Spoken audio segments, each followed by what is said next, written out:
Vamos lá? Lembra que eu falei para vocês que tem uma parte no nosso edital que ele traz essa questão da teoria geral de ética? Eu quero te mostrar agora a ementa. E não fica preocupado não, ela serve para o seu concurso e ela serve para os outros concursos que você vier a fazer, porque todas as bancas usam o mesmo edital de ética. Olha aqui comigo. Essa primeira parte aqui, ó, do item 1 até o item 4, é essa parte de teoria. O que mais vai cair para você é a distinção e o conhecimento dos termos de ética e moral. Mas depois que você tem a mentalidade do que seja mesmo a disciplina de ética, aí ele fala, olha, eu quero a inter-relação agora de ética com conceitos de princípios e conceitos de valores. Eu quero a inter-relação do que você conhece de ética com democracia e com exercício de cidadania. O que você conhece de ética com a função pública. E é essa outra segunda parte aqui que a gente vai se dedicar agora. Então, pode voltar aqui para mim. Look my eyes. A gente vai se dedicar a conhecer o conceito dessas palavras de princípios, de valores, de cidadania. E aí você consegue pegar a sua mentalidade sobre o que seja disciplina de ética e interrelacionar com esses conceitos. Vou ser muito sincera para você que essa é a menor possibilidade de questões. Porém, nossa missão é gabaritar as questões de ética. Então, a gente vai ver de uma maneira bem subjetiva esses outros conceitos de uma maneira que você consiga passar aí tranquilaço, caso isso apareça na sua prova, ok? Vamos lá? Primeiro conceito que a gente vai estudar é o conceito de princípios. Quando eu falo em princípios, eu falo aqui em orientações superiores. Eu falo em guias. Então, elas vão me orientar uma disciplina, orientar uma comunidade, elas vão orientar a respeito de como deve se comportar, qual deve ser a mentalidade a ser atribuída em relação àquela coisa. Aí eu vou te dar um exemplo bem prático, que muita gente conhece. Nós vamos estudar os princípios éticos na função pública. Mas só para você entender o que seja princípios mesmo, pensa no LIMP, mnemônico mais conhecido no mundo dos concursos. Lá no artigo 37, no caput da Constituição Federal, ele me diz, olha, a administração pública ela vai ser guiada, ó, minhas orientações maiores, que vão guiar a administração pública, e aí ele traz aqueles 5 princípios. Legalidade, impessoalidade, moralidade, publicidade e eficiência. Só fica com esse exemplo aí. Então, as características que a gente vai aprender de princípios, vou te dar por meio desse exemplo. Pensa comigo, algum servidor público, você servidor público, quando está lá trabalhando, você tem que escolher, dependendo da situação, dependendo do contexto, você vai escolher e falar, agora eu vou aplicar legalidade. No outro contexto, agora eu vou aplicar impessoalidade. Você faz isso? Não. Característica número 1 de princípios, eles são aplicados todos, em todas as situações, porém, de uma maneira ponderada, de uma maneira variada, de uma maneira subjetiva. Eu vou avaliar ali o grau de aplicação daqueles princípios a depender da situação e a depender do contexto. Característica número 2. Você acha que a legalidade é mais importante que a eficiência? Que a impessoalidade é mais importante que a moralidade? Claro que não. É outra característica que a gente vai aplicar sobre os princípios. Não existe hierarquia entre os princípios. Pronto, perfeito, você conhece tudo, tá? Vamos colocar aqui? Princípios são essas minhas guias maiores de comportamento, de mentalidade, e aí eu vou aplicar as características, que são: não há hierarquia entre os princípios. Da mesma forma, vai se comportar os princípios éticos do serviço público que a gente vai aprender. Entre os princípios. Segunda característica, eu vou aplicá-los vou aplicá-los de maneira ponderada, variada, a depender de cada situação. Então, eles têm uma análise e uma aplicação subjetiva e ele vai ser aplicado em graus variados. Eu vou analisar, aí eu vou aplicar em graus variados, mas eu sempre vou aplicar todos. Então, Então pensa assim comigo, tem situações na administração que o servidor público, ele precisa ser mais rígido, porque é uma situação mais relevante. Imagina aí uma contratação, uma obra, algo gigante que envolve muito dinheiro. O que eu vou escolher? Um procedimento de licitação que é mais rígido, que é mais legalista e que é mais demorado, por exemplo. Então eu estou usando todos os princípios, mas eu estou priorizando aqui uma legalidade, para me dar uma maior segurança e talvez eu esteja priorizando menos a eficiência, a celeridade. Vai demorar mais, mas por quê? Porque eu preciso de mais segurança. Estou aplicando todos, mas de uma maneira ponderada, com graus variados. E o contrário, é a compra de um medicamento, é um negócio urgente, está precisando, senão é um prejuízo enorme. Veio, sei lá, uma determinação judicial. O que acontece? Eu vou fazer uma contratação emergencial, um procedimento mais célere. Nesse contexto, eu estou colocando o quê? Mais relevância para a eficiência e diminuindo um pouquinho ali a burocracia. Pegou? Nesse sentido que eu falei para vocês, que são aplicados em graus variados. E as regras? Como é que acontece aqui com as regras? Bom, as regras, diferente dos princípios, elas são aplicadas de uma maneira objetiva. Vou colocar aqui bem superficialzão, tá? Você vai colocar assim, ó. Ou se aplica, ou não se aplica. Nossa, simples assim, bobo assim? Mas é para você entender que, dependendo da situação, dependendo do contexto, eu vou escolher ou uma regra ou outra, tá? Então, duas coisas que não vai dar para fazer aqui. Aplicar duas regras que elas são conflitantes entre si. Porque a minha análise é objetiva. Ou é uma ou é a outra. Outra coisa, eu pegar duas regras, misturar e inventar uma terceira regra. Posso fazer isso? Não posso fazer isso. Por quê? É uma aplicação objetiva. Eu costumo fazer uma brincadeira, mas é só para fins de você entender o real conceito de regra, o quão objetivo e como é a sua aplicação. Não tem adolescente que chega assim em casa e fala assim, mãe, tô meio grávida. Não tem? Então, não existe meio grávida, né? Ou você está, ou você não está. Lembra dessa piadinha e aplica ela no momento que você tiver que aplicar o seu conhecimento sobre regras. Regras são objetivas, diferente dos princípios, que são subjetivos, tá ali num grau de mentalidade, perfeito? Próximo conceito. Conceito de valores. Bom, quando eu falo em valores, eu estou falando dos valores de uma instituição, de uma organização, ou os valores de uma pessoa. Fato é que, diferente das regras morais, que são sociais, que é de uma comunidade, os valores, eles têm um caráter mais individual.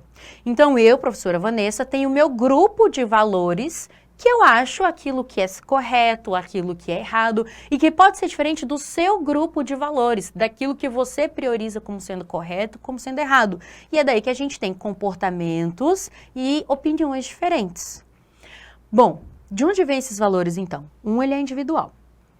Os valores, eles são aqueles que a gente adquire ao longo da nossa experiência, ao longo da nossa relação, da nossa convivência com as outras pessoas, das experiências ao longo da vida, e é daí que vem valores diferentes para pessoas diferentes. São características. Por serem características, eu vou tirar aí talvez uma coisa que você pense e que a gente não vai poder dizer sobre valores, tá?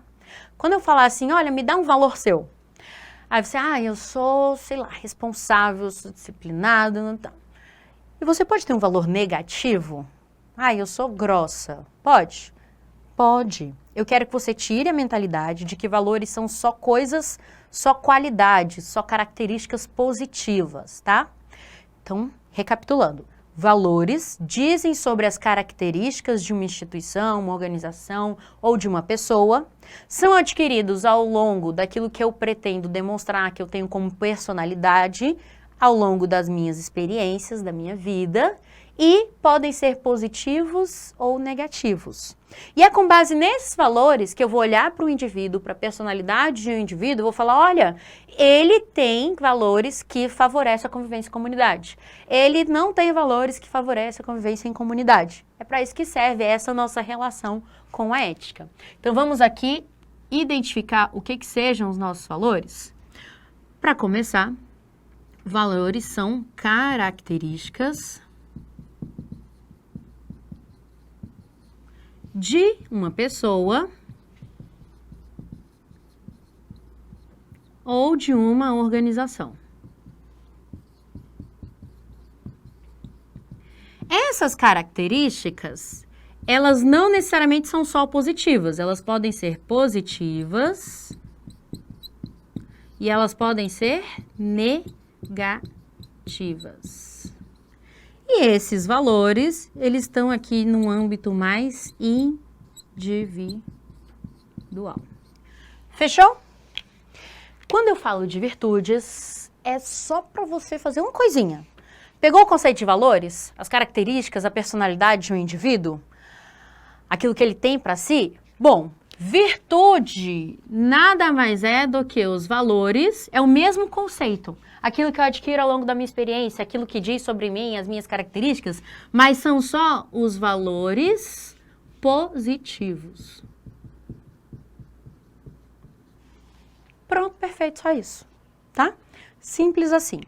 Você conhecendo os conceitos, fazendo essa relação com a ética que busca a convivência entre as pessoas, e aí, se aparecer questão, isso daqui, juro pra você, resolve tudo, tá? Tem um último pedacinho agora, da parte de teoria de ética, que diz sobre, né, as noções de cidadania, que já fala assim, olha, a ética na democracia, a ética no exercício da cidadania. Bom, por democracia, nós temos o nosso regime de governo atual, regime político, que é justamente quando eu tenho toda a minha sociedade, toda a minha comunidade, e quem é que exerce essa soberania? É justamente o povo. O povo é o dono do poder. E ele vai exercer isso por meios diretos, por meios indiretos, mas pega essa mentalidade de democracia e pega o meu conceito de ética. O que eu quero? Não é justamente a melhoria na convivência entre as pessoas, nas regras, na evolução da consciência ética, a melhoria de cada indivíduo e, consequentemente, do grupo?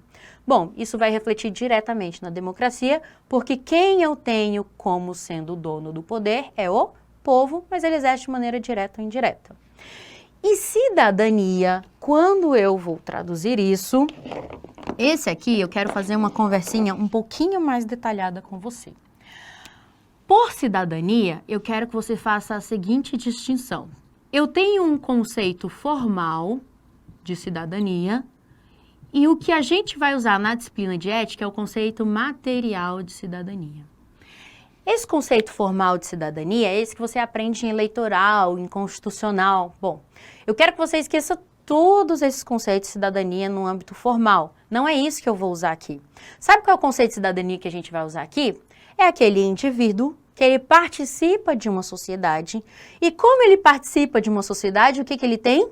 Direitos e deveres. Ele tem que obedecer os estatutos daquela sociedade, daquela comunidade. Lembra da historinha do Adão e Eva lá no Paraíso das Maçãs? Isso. Lá eu não tenho lei, eu não tenho Constituição, não tenho eleitoral. Ou seja, eu elimino aqui, neste momento, a gente não fala em aspecto formal. Adão e Eva, por estar numa comunidade e por ser sujeito de direitos e deveres, o que eles têm aqui?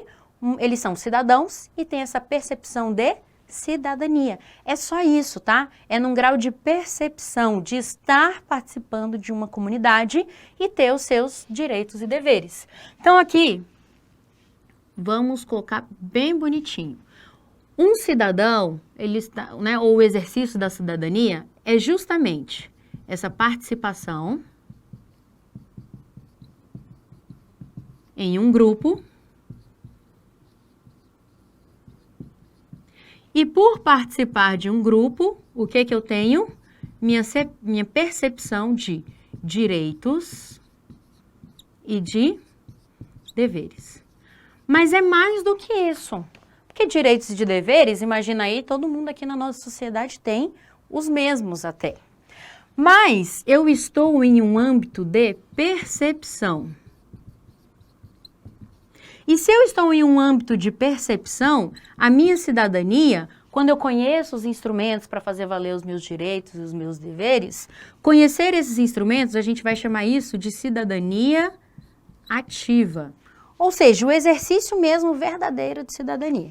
Te coloquei todos esses conceitos, todas essas palavras-chave, agora vamos entender que grau de percepção é esse que eu estou querendo fazer com que você compreenda para aplicar a cidadania na disciplina de ética. Pega Adão e Eva, agora tem um novo livrinho. O primeiro é Adão e Eva vão ao paraíso das maçãs. O segundo agora é Adão e Eva vão ao banco. Isso.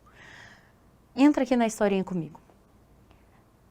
Adão e Eva vão ao banco, bonitinho, igual. Formalmente, o que eu tenho? Os dois são cidadãos, os dois têm os mesmos direitos e os dois têm os mesmos deveres. Lá na Constituição, lá nas leis. Mas na prática, o que eu tenho? Tá vendo? A cidadania, um grau de consciência e um grau de percepção. Bom, os dois vão ao banco e aí chega meio-dia e fica lá, espera e sai 4 horas da tarde. Prestação de serviço ruim, não estão conseguindo usufruir dos seus direitos. E o que acontece? A Eva, mais inteligente, né? Ela vai lá, pega o protocolo de entrada e de saída e pede indenização por danos morais porque ela teve um serviço ruim. A prestação de serviço ruim, teve demora na prestação de serviço e aí ela consegue seus direitos. Ela conhece os seus direitos, ela conhece os instrumentos de fazer valer os seus direitos, então ela tem mais percepção do seu papel de cidadã. Ela exerce mais, ela tem mais atividade sobre com seus direitos e deveres participando daquele grupo. E o Adão? O Adão ele é metido a esperto, mas ele não sabe de nada, né? Então ele vai, ele demora o mesmo tempo que a Eva e ele vai embora, só que ele não sabe, né? Ele ficou achando ruim, saiu de lá reclamando, mas ele só foi embora e não cometeu ato nenhum.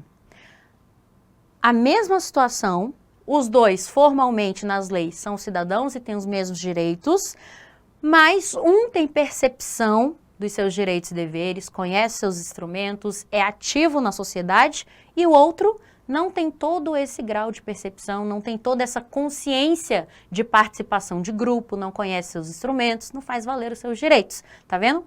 É essa distinção que eu quero que você aplique. Uma consciência. E aí eu posso falar assim, olha, quanto mais esse indivíduo, esse cidadão, ele conhece os seus direitos, ele conhece os instrumentos, ele cumpre os seus deveres, ele participa ativamente da sociedade, mais cidadão ele se torna. Ou seja, mais percepção e mais consciência de cidadania ele tem.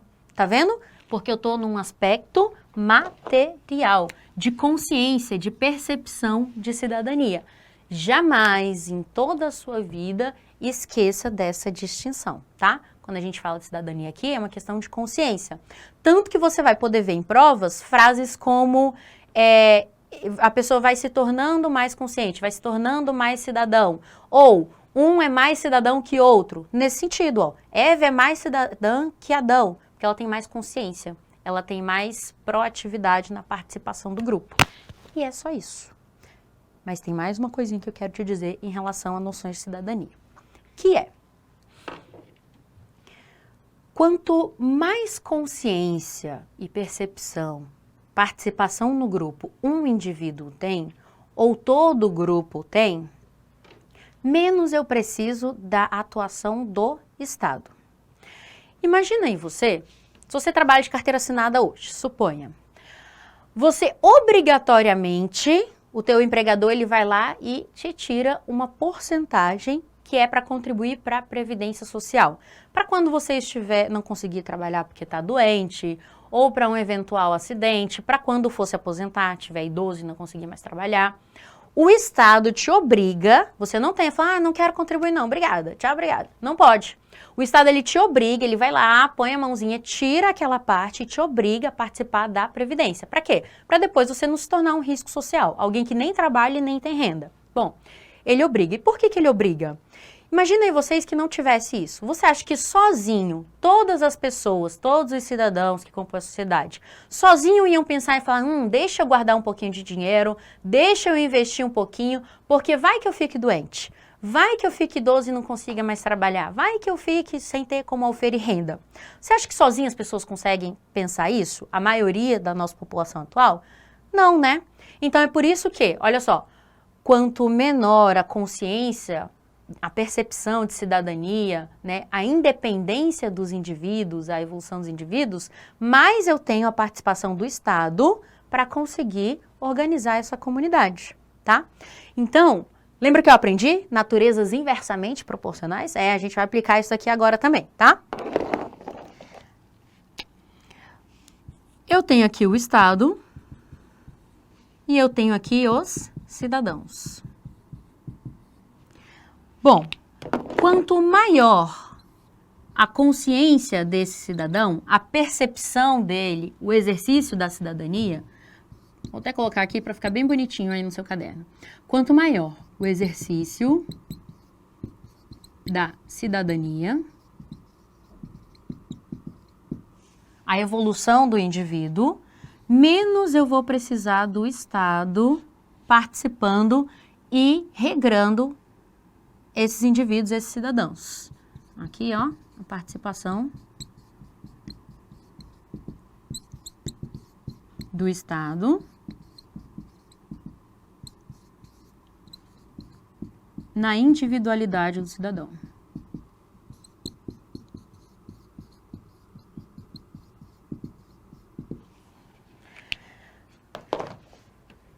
Se o indivíduo evolui, participa, conhece seus direitos, conhece seus instrumentos, cumpre seus deveres ativamente sozinho, eu não vou precisar do Estado regrando cada coisa individualmente.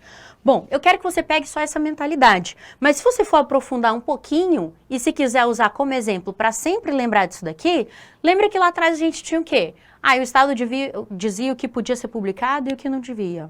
O Estado dava toque de recolher. Lembra da evolução de direitos civis, dos direitos individuais de cada pessoa? É isso. Então, se eu tenho o crescimento da cidadania, eu tenho uma diminuição do Estado intervindo, regrando cada coisinha. Mas não significa dizer que eu não preciso de Estado, tá? Eu tenho momentos que eu preciso do Estado atuando, regulamentando, como serviços de educação, serviços de saúde, e eu tenho um momento que eu preciso dar autonomia e dar individualidade para o cidadão, tá? Os dois são necessários, mas eu preciso que você lembre dessa correlação aqui, que está dentro do que a gente precisa de noções de cidadania para a nossa disciplina de ética, tá bom? Conversamos tudo. Vamos ver como é que isso se aplica agora nas nossas questões? Let it go. Primeira questão, sobre princípios. É certo que os princípios distinguem-se de valores e regras. Conceitinhos que a gente aprendeu, que está lá na nossa ementa. Sobre os princípios e a sua função, é correto afirmar. Letra A. Nem todos os princípios devem ser aplicados em sua inteireza, pois, em caso de conflito entre princípios e regras, as regras predominam em razão da sua superioridade normativa. Claro que essa alternativa está errada. Duas coisas que a gente conversou. Eu sempre vou aplicar todos os princípios, não existe hierarquia entre eles. E 2, eles são as minhas normas, as minhas guias superiores de mentalidade. É com base nos princípios que eu vou elaborar as leis, aplicar as leis, interpretar as leis, ok? B. Os princípios são comandos definitivos que se aplicam ou não se aplicam em uma determinada situação, segundo um parâmetro de tudo ou nada. Para sair aqui, vai para alguma situação, algum exemplo na prática. Pensa lá, legalidade, impessoalidade, moralidade. Eu posso, a depender da situação, aplicar um ou outro, ou aplicar ou não aplicar? É claro que não. Aqui, se você riscar princípios e colocar o conceito de regras, aí a alternativa ficaria correta. Letra C. Enquanto as regras são comandos definitivos, agora está melhorando. Princípios são normas de otimização, ou seja, eu vou avaliar, eu vou ponderar, que se comportam em uma ideia de gradação, dependendo da situação. Eu vou evidenciar mais um e menos outro, capaz de permitir a sua aplicação de forma ponderada. Perfeito, justamente o que a gente tinha conversado. Ele me deu uma noção de regras e me deu uma noção de princípios. D. A noção de validade é essencial ao reconhecimento dos princípios, porque estes devem ser aplicados de modo que seja feito o que prevêem na íntegra, em todas as situações. Claro que não, justamente o que a gente acabou de falar. Eles são aplicados de uma maneira subjetiva, em graus variados, de forma ponderada. Letra E.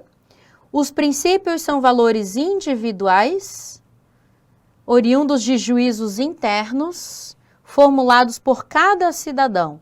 Valores estes que são tolerados se estiverem de acordo com os valores sociais. Claro que não também. Os princípios, eles são orientações maiores. Imagina aí, os princípios que você conhece, eles vieram de juízos internos, avaliações individuais de cada cidadão? Não, né? Aqui ele está me dando a noção de valores e de virtudes. Aquilo que ao longo da nossa existência, a gente vai entendendo como certo e como errado. E aqui você já pode também até aplicar esse conceitinho aqui, ó. Dos meus valores que são individuais, eles podem ou não estar de acordo com os valores sociais. Eu posso discordar, igual o José, nosso monitor. Ele não concorda com o valor social, com a regra moral da monogamia. Fechou? Próxima questão. A efetivação da cidadania, tá vendo? Ó, eu tenho meu conceito de cidadania, ele fala, olha, para eu colocar a efetivação, para eu colocar a cidadania na prática, tá vendo? Questão de percepção e de consciência. A efetivação da cidadania e a consciência coletiva de cidadania, todos fazendo aquilo que é necessário para o grupo, são indicadores de desenvolvimento moral e ético de uma sociedade. Se todo mundo pratica, exerce a cidadania de maneira ativa, aqui ele falou um indivíduo e depois toda a coletividade, isso significa uma evolução da sociedade em questão moral e ética? Sim, né? A ética e a moral não querem justamente a melhoria da convivência? No momento que você é um cidadão ativo, você está indo a favor da melhoria da sociedade. Próxima. A intervenção exclusiva do Estado, com vistas a assegurar direitos, é um pressuposto básico para a existência da cidadania. Questão completamente errada. Vimos que nós teremos momento que eu preciso evidenciar a consciência do cidadão. Vou colocar aqui um cidadão bem bonitinho. E nesse momento que eu estou dando autonomia ao cidadão, eu estou diminuindo a participação do Estado. Eu preciso dos dois momentos a depender do direito que eu esteja me referindo. Essa questão está errada. A cidadania moderna, ela é construída a partir de processos de acumulação de direitos. Quando eu falo assim, gente, acumulação de direitos, significa a conquista dos direitos ao longo do tempo, mas eu também posso falar no conceito que a gente estava conversando aqui de ética, de percepção. Eu vou conhecendo mais os meus direitos, eu vou conhecendo mais os meus instrumentos para ver eles acontecerem na íntegra. Eu vou me tornando um cidadão mais ativo. É nesse sentido que ele fala em acumulação de direitos. Então vamos voltar aqui. A cidadania moderna é construída a partir desses processos de acumulação de direitos. É como se o Adão estivesse agora falando, putz, eu poderia ter entrado com uma indenização, questionado sobre o meu direito de um serviço público bem prestado. Ele estava acumulando direitos. Essa acumulação por parte dos integrantes de uma sociedade, o que leva em contrapartida ao aumento das limitações do Estado e a incorporação de camadas cada vez mais amplas da população à condição de cidadãos. Bom, a questão reflete justamente o que a gente conversou. Imagine que Adão agora, ele conhece mais os seus direitos e os seus instrumentos e ele faz valer. Mas toda a sociedade faz isso também. Significa que eu estou aumentando a independência de cada cidadão, eles estão evoluindo para a condição de cidadãos ativos, e aí, ó, o que eu tenho aqui? Aumento das limitações do Estado, que é justamente isso daqui, ó. Vamos ver a questão toda de novo, de maneira corrida, depois dessas explicações? Ó, a cidadania moderna, ela é construída a partir de processos de acumulação de direitos por parte dos integrantes da sociedade. E isso leva, em contrapartida, o aumento das limitações do Estado. E também a incorporação de camadas cada vez mais amplas da população à condição de cidadãos. Questão completamente correta, nós temos cada vez mais pessoas se tornando mais ativas e fazendo valer os seus direitos. Próxima. Acerca de aspectos relacionados à ética e à cidadania, julgue os itens que se seguem. A responsabilidade social de uma corporação restringe-se aos funcionários de sua empresa. Questão completamente errada. Responsabilidade social de uma corporação, de uma entidade, de uma organização, vai além do que só nos seus funcionários. Você não pode pensar de uma maneira individualista. Você pensa como o grupo, né? Aqui, ó, ele quer meu conceito de cidadania também. Então, eu vou pensar minha responsabilidade ambiental, eu vou pensar nos meus colaboradores, eu amplio isso para além só dos funcionários de cada empresa. Essas duas questões aqui, elas refletem questões de contexto. Lembra que eu falei para vocês? As bancas, elas podem colocar um contexto e aí, com base nisso, você vai aplicar o seu conhecimento, a sua mentalidade de ética. Para finalizar, considere que uma empresa prestadora de serviços na área de turismo e hotelaria tenha incluído em seu plano de expansão o propósito de contratar pessoas portadoras de necessidades especiais em igual proporção entre homens e mulheres. Alternativa. Nessa situação, ao oferecer igualdade de oportunidades de emprego, a empresa demonstra ter preocupações éticas? E aí, questão tranquilinha de contexto, ela sim tem preocupações éticas no momento em que ela dá oportunidade às minorias e igualdade para homens e mulheres. Look my eyes. Vimos toda essa parte de teoria de ética, tá? Com muito detalhe, com muita atenção, e eu me preocupei em resolver as questões exatas para a gente entender melhor esses conceitos na forma como ele vai cair nas suas questões, tá? Então você não caia mais na pegadinha, não ache mais que tudo é subjetivo, pega as palavrinhas-chave, aplica na questão e detona. Combinado? Foi um prazer, até a próxima.